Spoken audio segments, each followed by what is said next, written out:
নমস্কার বন্ধুরা, সবাই কেমন আছো? আমি মৌমিতা। আমার গোয়াতে বেড়াতে যাওয়ার আর একটা নতুন ব্লগে তোমাদের সবাইকে স্বাগত জানাই। এর আগের ব্লগগুলো তোমরা দেখেছো এবং ভালোবাসা জানিয়েছো। এই ব্লগটিও তোমরা দেখো এবং আমাকে জানিও কেমন লাগলো। সাউথ গোয়াতে আজ আমরা সকালটা শুরু করলাম এক হেলদি ব্রেকফাস্ট দিয়ে। এখানে সকালবেলা অনেক রকমেরই আইটেম থাকে, তো তার মধ্যে আমার এখানে ফেভারিট ছিল ভেজিটেবল স্যালাড, যেটা আমি নিজের জন্য তুলে নিলাম।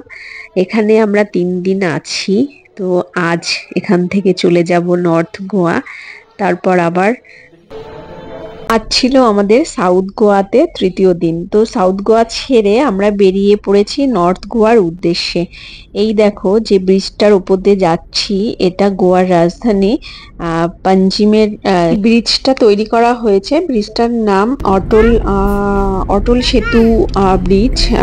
অসাধারণ। এখানেই মনে হয় অনেকটা সময় লং ড্রাইভ করি। তারপর ওখান থেকে আমরা চলে এসেছিলাম ওল্ড গোয়াতে, পর্তুগিজ কলোনিতে।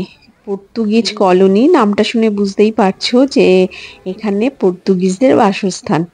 এই যে বাড়িগুলো দেখতে পাচ্ছ, এদের নির্মাণ শৈলী এবং রাস্তাঘাট এত পরিষ্কার পরিচ্ছন্ন, যা মানে বলে বর্ণনা করে প্রকাশ করতে পারবো না। এবং এখানে সবাই ফটোশ্যুট করতে আসে এবং দেখো সবাই ফটোশ্যুট করতে ব্যস্ত। তো মনে হচ্ছিল এখান দিয়ে দীর্ঘক্ষণ শুধু হেঁটেই যাই। এই যে একটা গির্জা, তো আমরা যে সময় গিয়েছিলাম তো সেই সময় গির্জাটি বন্ধ ছিল। যাই হোক, মনে হচ্ছিল যে আরো এগোই, এবং যতই এগোচ্ছি এর সৌন্দর্য যেন আরো দ্বিগুণ মানে হয়ে ধরা দিচ্ছে চোখের সামনে। কিন্তু এখানে একটা সমস্যা ছিল, কি বলতো, তখন এত রোদের তাপ ছিল। তখন বেলা কটা হবে, ওই 12:30 একটা হবে, কিন্তু রোদের প্রচুর তাপ ছিল।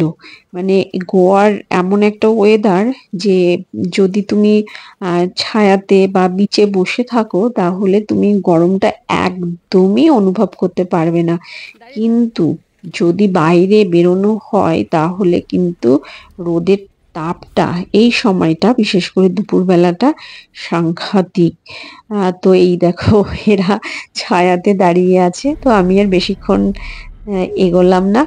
তারপর এবার আস্তে আস্তে আমরা এগোচ্ছিলাম আমাদের যেখানে রিসর্ট বুক করা হয়েছে বাগা বিচে, সেখানে। রিসর্টের ভিডিও তোমাদের পরে দেখাবো। তো ওখানে রিসর্টে গিয়ে লাগেজ রেখে একটু জামা কাপড় চেঞ্জ করে বিচে চলে এসেছিলাম, কারণ ঠিক করেছিলাম যে দুপুর বেলাটা বিচেই থাকবো এবং বিচেই লাঞ্চটা সেরে নেব। তো এই যে রায়ান রীতিমতো নেমে পড়েছে। এদের নামার কোনো প্ল্যান ছিল না, কিন্তু এই রায়ানের জন্য বাধ্য হয়ে ওর বাবাও নেমে পড়লো। যদিও ওর বাবাও সমুদ্রে স্নান করতে ভীষণ ভীষণ পছন্দ করে, তো ছেলে নেমে পড়েছে আর বাবা কেন বসে থাকবে।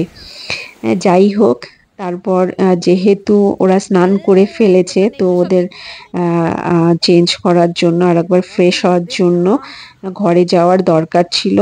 তো যেহেতু বিচের সাথেই আমাদের রিসর্ট, এই দেখো রিসর্টের নামটা দেখতে পাচ্ছ, মিয়া বেলা বিচ রিসর্ট। এই যে এটাই, হ্যাঁ এটাই আমাদের রিসর্ট। রিসর্টটি আমি মেক মাই ট্রিপ থেকে বুক করেছিলাম, তো রিভিউ খুব ভালো দেখেছিলাম। দেখে আমরা ঠিক করেছিলাম ঠিক আছে এখানেই থাকি।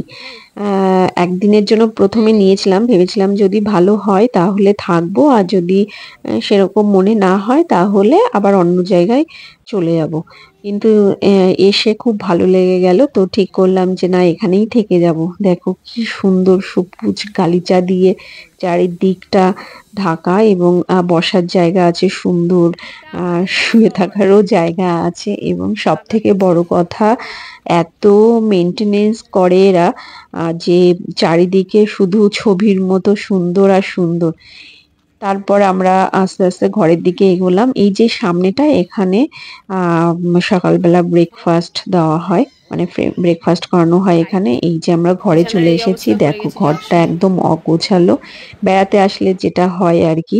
তারপর আবার একটু চেঞ্জ করে একটু রেস্ট নিয়ে আবার চলে এসেছিলাম বিচে। কারণ ঘুরতে এসে ঘরের মধ্যে থাকবো এটা আমার একদমই ভালো লাগে না। আর যেখানে এত সুন্দর ছবির মতো সবকিছু সাজানো, সেখানে ঘরে বসে থাকাটা ঠিক ভালো লাগে না। অনেকে ঘুরতে আসে, মানে ঘুরতে আসা মানে ভ্যাকেশন, ভ্যাকেশন মানে সেখানে সারাদিন রেস্ট করব, ঘরে থাকবো, রিল্যাক্স করব। আমার ঠিক সেই ব্যাপারটা কখনোই মনে হয় না। আমার মনে হয় আমি যখন ঘুরতেই এসেছি তখন আমি কেন ঘরের মধ্যে থাকবো? তো এই কারণেই বেরিয়ে পড়েছিলাম। যদিও রায়ানকে নিয়ে টাইম ম্যানেজমেন্ট করাটা একটু সমস্যা হয়ে যায়। কারণ ওর একটা খাওয়ার সময় থাকে, একটা ঘোরার সময় থাকে।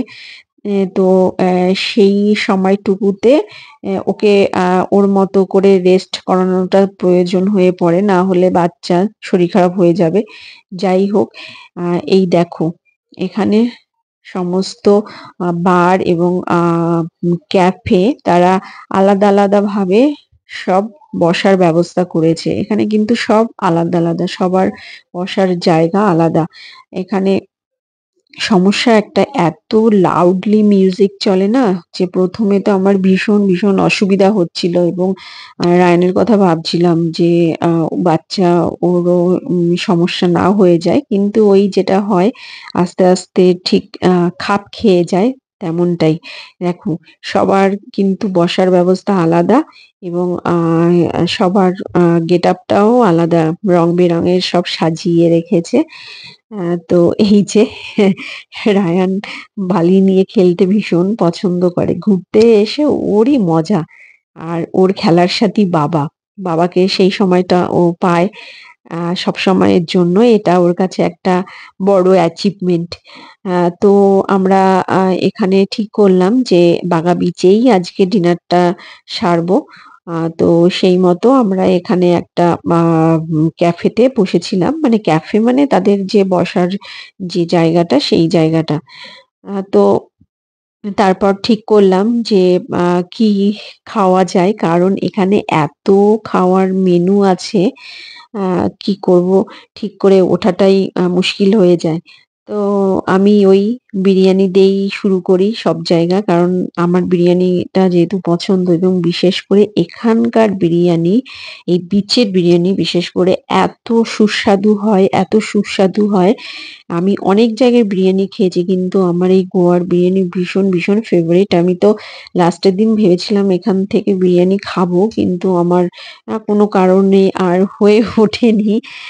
যাই হোক, তো এখানে কাটালাম অনেকটা সময় আমরা রায়ানকে নিয়ে। তারপর আস্তে আস্তে এগোচ্ছিলাম ঘরের দিকে। তখন রাত এই ৯টা, সাড়ে ৯টা বাজে। কারণ যেহেতু সারাদিন অনেকটা ঘোরাঘুরি হয়েছে, তো এবার সময় মতো রেস্ট নেওয়া বা ঘুমিয়ে পড়াটা জরুরি। কারণ ঠিক করেছিলাম যে পরের দিন সকালবেলা আমরা কিন্তু সানরাইজটা দেখবো। কারণ সানরাইজটা সাধারণত ঘুরতে এসে দেখা হয় না, যেহেতু মানে দেরি করেই ঘুম থেকে উঠি। এই দেখো, এটা একটা বার রিসর্টের মধ্যে। তোমরা সবাই ব্লগটা দেখো কেমন লাগলো।